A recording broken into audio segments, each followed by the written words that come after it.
ඔන්න ඔය මන්ත්‍රය තමයි මේ කියන්න ඕනි. ඒක කියන්න ඕනේ සීනි ටිකක් අතට අරගෙන ඒකට වෙද ගිල්ලේ ලේ බින්දු 3ක් දාන්න ඕනේ. වෙද ගිල්ලේ ලේ බින්දු 3ක් දාලා මේ මන්ත්‍රෙක් 108 වාරයක් 108 වාරයක් කියලා ගහගෙන යන වතුරට දාන්න ඕනේ සීනි ටික. එතකොට හරියටම හරි කොහේ හිටියත් මේ කෙම් ක්‍රමේ හරියට කරොත් හරියටම හරි. ඔන්න මේ සීනි ටිකකුයි තමන්ගෙම වෙදැඟිල්ලේ ලේ බින්දු 3කුත් එක්ක තමයි මේ මෙතුමිය සඳහන් කරපු මේ මන්ත්‍රයත් එක්ක මේ වශීය තමන්ටම කරගන්න පුළුවන්.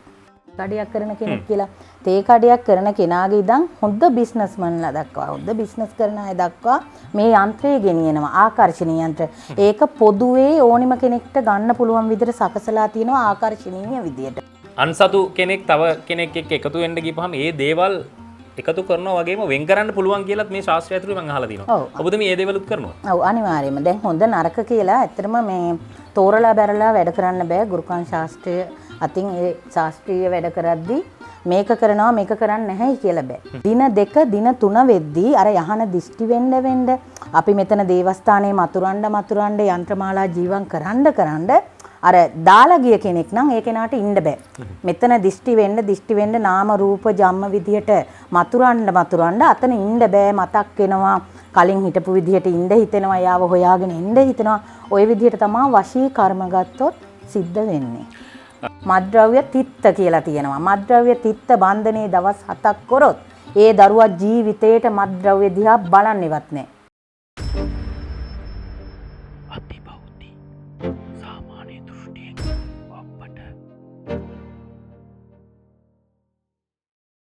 තමන් ආදරය කරන කෙනා තමන්ව දාලා ගියා. එහෙමත් නැත්නම් විරසක වෙලා පැත්තකට වෙලා ඉන්නවා. එයාව ළඟට ගෙන්න ගන්න ඕනද? ඔන්න ඔය කියන ප්‍රශ්නවලට උත්තරයක් අපිටම හදාගන්න පුළුවන්. මම මේ මොකක්ද කියන්නේ? මේ වීඩියෝ එක අවසන් වනතුරු රැඳී ඉන්න කියලා ආදරෙන් ඉල්ලා සිටිනවා. මොකද අද දවසේ කෙම් ක්‍රමයක් කියලා දෙන්න සූදානමින් ඉන්නවා අපේ ගුරු මෑණියෝ. තමන්ව දාලා ගියාද? තමන්ව මගහැර ගියාද? මේ කෙනාව තමන්ගේ ළඟටම ගෙන්න ගන්න පුළුවන් කෙම් ක්‍රමයක්. මේ වීඩියෝ එක අවසන් වන්නට කලින් ඔබ සියලුම දෙනාට දැනගන්න අවස්ථාව උදා කරලා දෙනවා. ඉතින් අද දවසේ අධිබෞති වැඩසටහන ආරම්භ කරන්නේ කාන්තිමාලා ගුරු මෑණියෝ එක්ක. ආයිබෝන් ඔබතුමීට. ආයිබෝන්. ඔබතුමීගේ ඒ කියලා දෙන කෙම් ක්‍රමය අපි මදකට නතර කරලා ඔබතුමීගේ දෙවලට පැමිණියොත් එහෙමත් නැත්නම් ඔබතුමී එක්ක දුරකථන මාර්ගයෙන් සම්බන්ධ වෙලා හරි මොන වැඩ කටයුතුද කරගන්න පුළුවන් බලන් ඉන්න මේ ජනතාවට. ඔව්. සාමාන්‍යයෙන් හුඟක් අද රටේ වෙන දෙයක් තමයි මත්ද්‍රව්‍ය. මත්ද්‍රව්‍ය සහ හැරගිය අය ගෙන්නන දේවල්, ස්ත්‍රී පුරුෂ වශී බන්ධන, ඔය වගේ දේවල්. එතකොට ඔය නොයකුත් ඔය හැම දෙයකටම පිළිතුරු ගන්න පුළුවන් දේවස්ථානයට ඇවිල්ලා හෝ දුරකථන මාර්ගයෙන් සම්බන්ධ වෙලා හරි. දැන් සාමාන්‍යයෙන් ලංකාවේ කෙනෙක්ට ඕනි කෙනෙක්ට දේවස්ථානයට එන්න පුළුවන්. එතකොට විදේශගත ඉන්න අයට ඇත්තටම දේවස්ථානයට එන්න අමාරුයි. ඒගොල්ලන්ට පිළි මාර්ගයෙන් කරන්න ඕනි දේවල් වශී ගුරුකමක් වුණත්, එතකොට මත්ද්‍රව්‍ය වලට නැඹුරු වෙලා ඉන්න කෙනෙක් ගොඩ ගන්න නම් ඒ වගේ කටයුත්තක් වුණත් අවශ්‍ය කලමනා ටික අර නම් ෆොටෝ ඒ විස්තර මගින් කරලා දෙන්න පුළුවන් පිළි මාර්ගයෙන් උනා. ඉතින් ඔන්න ඔය වැඩ කටයුතු මෙතුමිය හා සම්බන්ධ වෙලා වැඩ කටයුතු කරගන්නට පුළුවන්. ඉතින් ඔබතුමී මේ කියන්නේ මේ වශී බන්ධන වශියක් කරගන්න එක ගැන නේද මේ කියන්නේ? ඔව් ඇත්තටම වශී බන්ධනයක් ගත්තොත් නොයෙකුත් වශී තියෙනවානේ. ස්ත්‍රී පුරුෂ වශී, එතකොට පුරුෂ වශී, ස්ත්‍රී වශී නොයෙකුත් වශී බන්ධන තියෙනවා. එතකොට සාමාන්‍යයෙන් මොන වශී බන්ධනයකටත් අවශ්‍ය වෙන මූලික දෙක තමයි පින්තූර දෙක නම් දෙක. පින්තූර නම් ඒ කියන්නේ නාම රූප විදිහට ජීවන් වෙනවා කියන්නේ නාම කියන්නේ නම, රූප කියන්නේ ෆොටෝ එකක් අවශ්‍යයි. එතකොට ජම්ම කියන්නේ උපන්දිනය අවශ්‍යයි. නාම රූප ජන්මාකාරයෙන් ජීවන් වෙන්න ඒ තුන අවශ්‍ය වෙනවා. සාමාන්‍යයෙන් වශී බන්ධනයක් ගත්තොත් ස්ත්‍රියකට හෝ ස්ත්‍රී දෙන්නෙක්ට හෝ පුරුෂයන් දෙන්නෙක්ට හරි, එතකොට ස්ත්‍රී පුරුෂ හරි වශී බන්ධනයක් කරනවා නම් මොන වශී බන්ධනයක් කරත් දවස් 7ක් කරන්න ඕනේ. හැබැයි දවස් 7ක් කරාට දින 2 දින 3 වෙද්දී අර යහන දිෂ්ටි වෙන්න අපි මෙතන දේවස්ථානයේ මතුරන්න යන්ත්‍රමාලා ජීවම් කරන්න අර දාලා ගිය කෙනෙක් නම් ඒ කෙනාට ඉන්න බෑ. මෙතන දිෂ්ටි වෙන්න නාම රූප ජම්ම විදියට මතුරන්න අතන ඉන්න බෑ. මතක් වෙනවා කලින් හිටපු විදිහට ඉන්න හිතෙනවා, යාව හොයාගෙන ඉන්න හිතෙනවා. ওই විදිහට තමයි වශී කර්ම ගත්තොත් සිද්ධ වෙන්නේ. ඒ කියන්නේ මේ ලංකාවේ නීතිගත කරලා නැති වුණත් මිනිස්සුන්ගේ හිතේ ආශාවන් කියන දේවල් තියෙනවනේ. අනිවාර්යයෙන්. ආශාවන් ඒ ආදරයක් නැති වෙන්න ඔව්. පිරිමි ගැහණු කියන විශේෂයක් නැහැනේ. නෑ. ඒ කියන්නේ ඔබතුමී ළඟත් මේ කවුරු හරි කෙනෙක්ට ඒ විදිහේ දෙයක් කරගන්න ඕන නම් සමලිංගික වශයක් කරගන්නට ඕන නම් ඔව්. කරගන්නට පුළුවන්. අනිවාර්යෙන් පුළුවන්. එහෙම ભેදයක් නෑ. දැන් සාමාන්‍යයෙන් අපි ඒ වගේ අය ඇත්තටම කොන් කරන්න හොඳ නෑ සමාජයේ. ඒවා සාමාන්‍ය දේවල් අද කාලේනේ. දැන් පුරුෂයෝ දෙන්නෙක් අතර වශීයක් ගත්තත් ඒ ඕනිම දෙයක් කරලා දෙන්න පුළුවන්. ස්ත්‍රියන් දෙන්න එක් අතර වුණත් දේවස්ථානෙට ඇවිල්ලා හරි කතා බහ කරලා ඒ අවශ්‍ය කරන මට නාම රූප විදියට කරන්න අවශ්‍ය කරන ටික ඒ ටික සැලසුවොත් ඕනිම දෙයක් කරලා දෙන්න පුළුවන්. දින 7ක කාලයක් අවශ්‍ය වෙනවා අපිට වැඩේ කරන්න. හැබැයි දවස් 2 වෙද්දි වැඩේ සාර්ථක කරලා දෙන්න පුළුවන්. ඔබතුමීගේ ඒ වගේ අත්දැකීම් තියෙනවා ඒ වගේ සාර්ථක වුණේවා. අනිවාර්යෙන්ම. එතකොට දැන් අපි වශයක් කරලා වෙන්ුණ දෙන්නෙක් එකට එකතු කරනවා වගේම නොගැලපෙන අපි හිතමු නොගැලපෙන සම්බන්ධයක් තියෙනවා. ඔව්. ඒක අවශ්‍ය නැහැ. ඒක ගැලපෙන්නේ නැහැ. අන්සතු කෙනෙක් තව කෙනෙක් එක්ක එකතු වෙන්න ගිහපුවාම ඒ දේවල් එකතු කරනවා වගේම වෙන් කරන්න පුළුවන් කියලාත් මේ ශාස්ත්‍රය ඇතුළේ මම අහලා තිනවා. ඔබතුමී මේ දේවලුත් කරනවා? ඔව් අනිවාර්යයෙන්ම. දැන් හොඳ නරක කියලා ඇත්තටම මේ තෝරලා බැරලා වැඩ කරන්න බෑ. ගුරුකන් ශාස්ත්‍රය අතින් ඒ ශාස්ත්‍රීය වැඩ කරද්දී මේක කරනවා මේක කරන්නේ නැහැ කියලා බෑ. අවශ්‍ය වේලාව අනුව හොඳ නරක දෙකම කරන්න සිද්ධ වෙනවා. ඒ හන්දා එක් කරන වැඩ වගේම වෙන් කරන වැඩත් සිද්ධ කරනවා. එක් කරන වැඩ වගේම දැන් හිතන්නකෝ අනියන් ඇසුරක් කියලා. ඒ අනියන් ඇසුරක් පටන් ගත්තාම සාමාන්‍යයෙන් කෙනෙක්ට එතනින් බලපෑමක් වෙනවා නම් අසරණ වෙනවා නම් අනිවාර්යෙන් ඒ කෙනා ස්ත්‍රියක් ගත්තොත් දැන් පුරුෂයාගේ මොනවා හරි අනියන් සම්බන්ධයක් තියෙන ඇත්තටම දරුවෝ ඉන්න කෙනෙක් නම් අසරණයිනේ.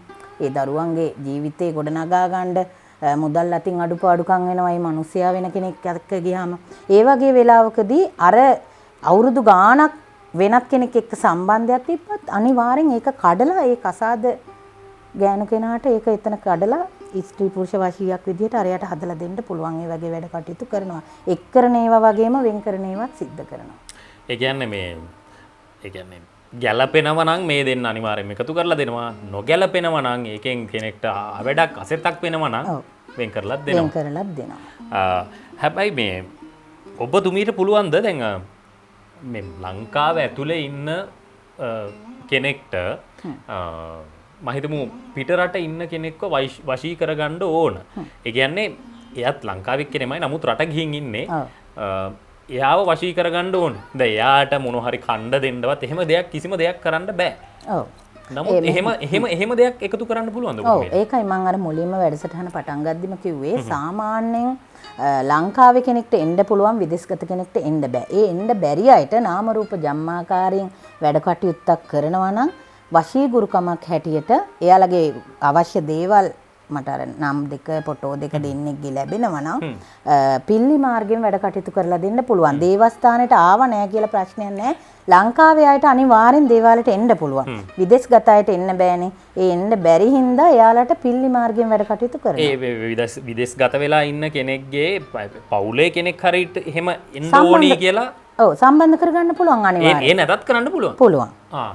එතකොට මේ ඔය මේ දැන් අපි වශී ගුරුකම් මනම් ඒ කියන්නේ වශී ගුරුකම් මේ එකතු කිරීම වෙන් කිරීම වගේ දැන් අපි හිතමු ගෙදරක මොකක් හරි දෝෂයක් තියෙනවා නම් එහෙමත් නැත්නම් මේ ගෙදර කොච්චර මුදල් ගෙනාවත් ඉතිරියක් වෙන්නේ නැහැ ව්‍යාපාරේ කඩා වැටෙනවා තමන් නිකන් විනාශයට යනවා වගේ දැනෙනවා නම් මේ වගේ දේවල් වල ප්‍රතිකර්ම ඔබතුමිය ගාව තියෙනවා. ඔව් ව්‍යාපාර අතින් ගත්තොත් සාමාන්‍යයෙන් ව්‍යාපාර දියුණුව සඳහා වූ ආකර්ෂණීය යන්ත්‍රමාලා තියෙනවා.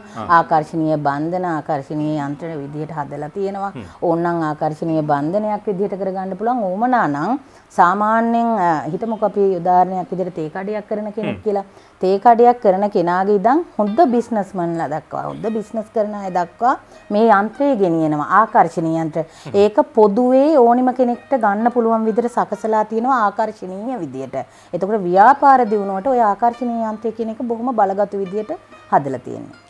ඒ කියන්නේ තමන්ගේ කියන්නේ ව්‍යාපාරික ස්ථානයේ ගෙනියලා ඒ ස්ථානයේ තියන්න හරි ස්ථානයේ අපි මුදල් දාන ලාච්චුවක් ඇතුලේ තියන්න හරි තමන් ළඟ තියාගන්න හරි ඉනේ හරි ඔය ඕනෙම ස්ථානක ඕනෙම තැනක Tamanට පහසු විදියට තියාගන්න පුළුවන්. මේක දැන් සමහර අයට හිතෙන්න පුළුවන් මේක කිල්ලකට බලපායිද කිල්ලට බලපෑවොත් මේක වැඩක් නැද්ද මේ අන්තරේ. දැන් සාමාන්‍යයෙන් අපි මොන්ටිසෝරි අය වගේ ගුරුකම් කරලා බෑනේ. ඒ වෙලාවට තමා අපි ඒ හින්දා තමා කිලි මන්ත්‍ර වලින් කිල්ලෙන් ආරක්ෂා වෙන විදියට තමා මේ ආකර්ෂණීය යන්ත්‍රය හදලා තියෙන්නේ. කිලිහරණය කරලා කිලි මන්ත්‍ර වලින් කිලිහරණය කරලා කිලි බලපෑවත් ඒක ආරක්ෂිතයි. ඒ හන්දා ඒ විදිහට හදලා තියෙන ආකර්ෂණීය යන්ත්‍රය කියන ආකර්ෂණීය කියන්නේ දැන් ගෑනු කෙනෙක් පිරිමි කෙනෙක්ට ආකර්ෂණය වෙනවා කියන එක නෙමෙයි. ව්‍යාපාර අතින් දියුණුව අතින් මිල මුදල් අතින් ආකර්ෂණය වීම. ඔන්න ඉතින් මම මුලින් සඳහන් කරපු විදිහට වශී ගුරුකමක් එහෙමත් නැත්නම් වශියක් Tamanටම කරගන්නට පුළුවන් අවස්ථාව උදා කරලා දෙන්න තමයි මේ මොහොත අපි සූදානම් කරන්නේ. ඉතින් කාන්තිමාලා ගුරුමෑණියෝ ඔබතුමිය ගාව ඒ තියෙන කෙන් ක්‍රමය කොයි ආකාරයෙන්ද වෙන්නේ කියන එක බලන් ඉන්න මේ සියලුම ජනතාව වගේ මමත් හරි කැමති ඒක දැනගන්න. ඉතින් මේ අවස්ථාවේ ඒක අපි ඉදිරිපත් කළා. ඔව් මෙහෙමයි. දැන් ක්‍රමයක් කිව්වොත් මේක කරන්න පුළුවන් වශියක් සඳහා. වශියක් සඳහා කරන්න ඕනේ ඕම් පචිත්‍රකාලීගේ ආඩිතෝඩානි ශ්‍රී බල කන්ද බල කදිර බල කෙනාගේ නම කියන්න ඕනේ. ඒ කියන්නේ වශිය කරන කෙනාගේ නම කියලා පස්සේ මාදිස බලා නැමී මරවර ඒස්වා. ඔන්න ඔය මන්ත්‍රය තමයි මේ කියන්න ඕනි. මෙතන තව ඒක කියන්න ඕනේ සීනි ටිකක් අතට අරගෙන ඒකට වෙද ගිල්ලේ ලේ බින්දු 3ක් දාන්න ඕනේ. වෙද ගිල්ලේ ලේ බින්දු 3ක් දාලා මේ මන්ත්‍රෙක් 108 වාරයක් 108 වාරයක් කියලා දහගෙන යන වතුරට දාන්න ඕනේ සීනි ටික. එතකොට හරියටම හරි කොහේ හිටියත් මේ කෙම් ක්‍රමේ හරියට කරොත් හරියටම හරි. ඔන්න මේ සීනි ටිකකුයි තමන්ගෙම වෙදැඟිල්ලේ ලේ බින්දු 3කුත් එක්ක තමයි මේ මෙතුමිය සඳහන් කරපු මේ මන්ත්‍රයත් එක්ක මේ වශීය තමන්ටම කරගන්න පුළුවන්. උත්සාහ කරලා බලන්න. ඉතින් අවසන් වශයෙන් වැඩසටහන අවසන් කරන්න කලින් මම ඔබතුමියගෙන් තවත් දෙයක් දැනගන්න කැමතියි. මේ ලංකාව ඇතුලේ අනන්ත අප්‍රමාණ දෙමව්පියෝ දුක් වෙනවා. තමන්ගේ දරුවෙක් අපි හිතමු පිරිමි දරුවා හෝ ගැහැණු දරුවා මතට ඇබ්බැහි වෙලා ඉන්නවා. මත්ද්‍රව්‍ය වලට ඇබ්බැහි වෙලා ඉන්නවා. මේ දේවල් වලට ප්‍රතිකර්ම ඔබතුමිය ළඟ තියෙනවා. ඔව් අනිවාර්යෙන්ම. අද දැන් බොහෝ බහුතරයක් ගත්තොත් මත්ද්‍රව්‍ය හැමතැනම වැහි වැහැලා අවුරුදු 15 16 දරුවා පවා කුඩු මත්ද්‍රව්‍ය සහ අයිස් මත්ද්‍රව්‍යයට ගොදුරු වෙලා ඉන්නවා. ඉතින් ඒ දේවල් වලින් ඇත්තටම දෙමව්පියෝ දේවස්ථානයට ඇවිල්ලා අඩලා යන තරම් කියන්න බෑ. දැන් අද කාලේ දොස්තරවරු බෙහෙත් කරනවා. හැබැයි බෙහෙත් ගන්න මැලිකමක් තියෙනවා අපේ දරුවෝ. බෙහෙත් වලට බෙහෙත් ගන්න මැලි බෙහෙත් බොන්නේ නැහැ. මොකද එයාලට ඒක අපි දෙන්න එපා. එතකොට දැන් අපිට දේවාලයට ඇවිල්ලා අපිව හම්බ වෙලා කෙනෙක්ට මෙහෙමයි මගේ දරුවට මෙහෙම ප්‍රශ්නයක් තියෙනවා කියලා කෙලින් මට කතා කරොත් හරි දුරකථනයෙන් කතා කරොත් හරි දේවාලයට ඇවිල්ලා කතා කරොත් මාව හම්බෙලා ඒ කෙනා කැමති කෙනෙක් ඉන්නවා නම් ඒ ඕනි ප්‍රතිකාර කරන්න පුළුවන් දේවස්ථානේ. අකමැති අය ඉන්නවනේ මේවට කැමති නෑ මේවා විශ්වාස කරන්නේ නැති අය කොටසක් ඉන්නවා. එතකොට එහෙම අයට මට ඇවිල්ලා ඒගොල්ලෝ විස්තරේ කිව්වොත් අනිවාර්යෙන් මට මේකට නම් දවස් 2-3 ප්‍රතිඵල ගන්න බෑ. දින 7 අනිවාර්යෙන්ම යනවා. මත්ද්‍රව්‍ය තිත්ත කියලා තියෙනවා. මත්ද්‍රව්‍ය තිත්ත බන්ධනේ දවස් 7ක් කරොත් ඒ දරුවා ජීවිතේට මත්ද්‍රව්‍ය දිහා බලන්නේවත් නෑ. කිසිම දවසක මෙච්චර කාලයකට මේ ශේෂ්ත්‍රයේ මම දැන් ඉන්නේ අවුරුදු 16ක් පුරාවට වැඩ කටයුතු කරන මේ 17 වෙනි අවුරුද්ද මේ 17 වෙනි අවුරුද්ද පුරාම මේ අවුරුදු ගානටම මට චෝදනාවක් ඇවිල්ලා නැහැ. මට චෝදනාවක් ඇවිල්ලා නැහැ. මොකද මම ඒ තරම් මිනිස්සුන්ට පිට වෙලා තියෙනවා. වැඩිපුරම හැරගිය අය ගෙන්වීම සඳහා ස්ත්‍රී පුරුෂ වශී බන්ධන විශේෂ තැනක් අද තියෙන්නේ මත්ද්‍රව්‍ය. මත්ද්‍රව්‍ය පැත්තෙන් ගත්තොත් ඉහළම තැනක ඇත්තටම මම ඉන්නවා. ඒක මටත් පිනක්. දරුවොත් බේරෙනවා රටේ. ඉතින් ඔන්න ඔය විදිහට තමයි කාන්තිමාලා ගුරුමෑණියෝන්ගේ දේවස්ථානයට පැමිණිලා හරි එහෙමත් නැත්නම් අපි සඳහන් කරන මේ එතුමියගේ දුරකථන අංකයෙන් හරි සම්බන්ධ වෙලා මෙතුමිය හා වැඩ කටයුතු කරගන්න පුළුවන් වෙන්නේ. ඉතින් මේ පිළිබඳව ඇල්මක් දැල්මක් දක්වන ඔබ සියලුම දෙනාට ආරාධනා කරනවා හොඳින් හොයලා බලලා මේ දේවල් ගැන විශ්වාසයක් ඇත්නම් මේ මෙතුමිය හා සම්බන්ධ වෙලා මේ වැඩ කටයුතු කරගන්න කියලා. ඊටමත් ආදරෙන් ඉල්ලා සිටිමින් අද දවසේ අපි අධිබෞද්ධ වැඩසටහන අවසන් කරනවා. ඉතින් ඔබතුමියට බොහොම ස්තුතියි. ජය වේවා. මෙම නාලිකාව විසින් ඉදිරිපත් කරන ලද වැඩසටහන් වල සම්පත්දායකයා ලබා දෙන දත්ත හා තොරතුරු වල සම්පූර්ණ වගකීම ඔහු සතු වේ. එම තොරතුරු හුදෙක් පරීක්ෂණ හා අවබෝධය ආරම්භය ඉදිරිපත් කර ඇත. වංචා සහගත පුද්ගලයන් බහුරව ගැවසෙන බැවින් ඔබ මුදල් ගණතුරු කිරීමේදී පරීක්ෂාකාරී වන්න. ඔබගේ මුදල් ගණදුරු පිළිබඳව අප නාලිකාව කිසිදු වගකීමක් දරන්නේ නැත.